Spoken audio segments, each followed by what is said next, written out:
Welcome back to Store University Lesson 9, Smart Business Growth to Raise Your Wealth.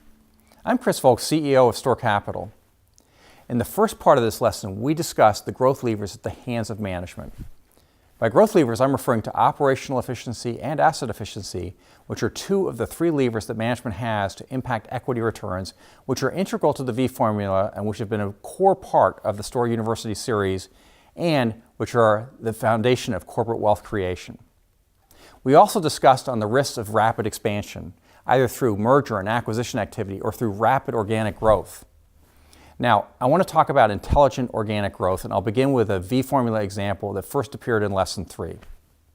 Let's say you have a company having sales of $1.5 million a year that requires a total investment in real estate, equipment, and other assets that have to be funded with OPM, which is other people's money, or YAM, which is your own money, of $1 million. We suppose an EBITDA margin, which again is earnings before taxes, depreciation, amortization, and rents, as a percentage of sales of 20%. We assume that you can fund 75% of the cost of the investment with OPM at an interest or lease rate of 9%.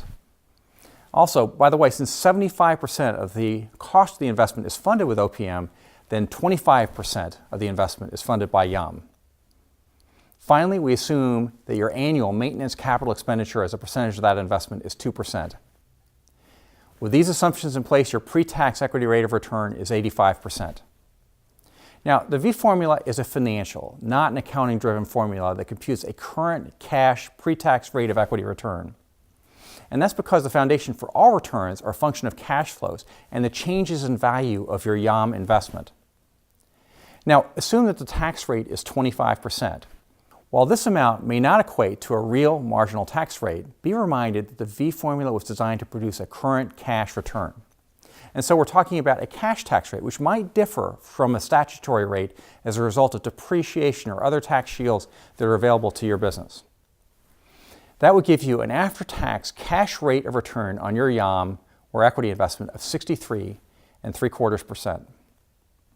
One final piece of the exercise to refresh your memory from Lesson 3, we'll assume that the average investor is looking for a pre-tax rate of return from a company having similar risks in capital structure and growth prospects of 20%. That would mean that your YAM is now worth 4.25 times more than it cost, which you get by dividing the 85% current pre-tax equity rate of return by investors' requirement of 20%. Now let's turn to what this means for growth. It turns out that the 63.25% is more than just the after-tax current cash equity rate of return. It's also what is referred to as a sustainable growth rate. That is, if you assume that you can achieve growth using the same investment, OPM, and interest rate characteristics, you could invest the 63.25% equity rate of return back into your business and grow your investment by another 63.25%.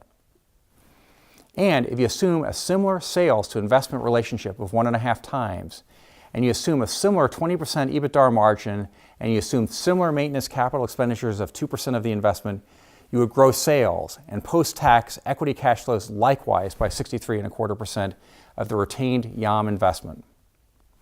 If you are at all familiar with real estate investment trusts, and Store is a REIT, analysts have a term for sustainable growth that may also be useful to you, which is internal growth. Internal growth can come from reinvested capital, as in our illustration, or from increases in EBITDA that result from sales increases or operating cost reductions. But let's say I would like to grow at a pace that's faster than my sustainable growth rate. Then I would have to increase my YAM. But maybe I have no YAM. Or what if I would prefer to raise equity from another source? Okay, fine. To the extent that growth is realized in excess of your sustainable growth, a REIT analyst would refer to this as external growth. How will external growth impact your own shareholder wealth? Well, it had better be positive because taking on new outside shareholders would otherwise not be worth it at all. And that will be the subject of our next lesson. Until then, I'm Chris Volk, thanking you for joining me on this value creation journey.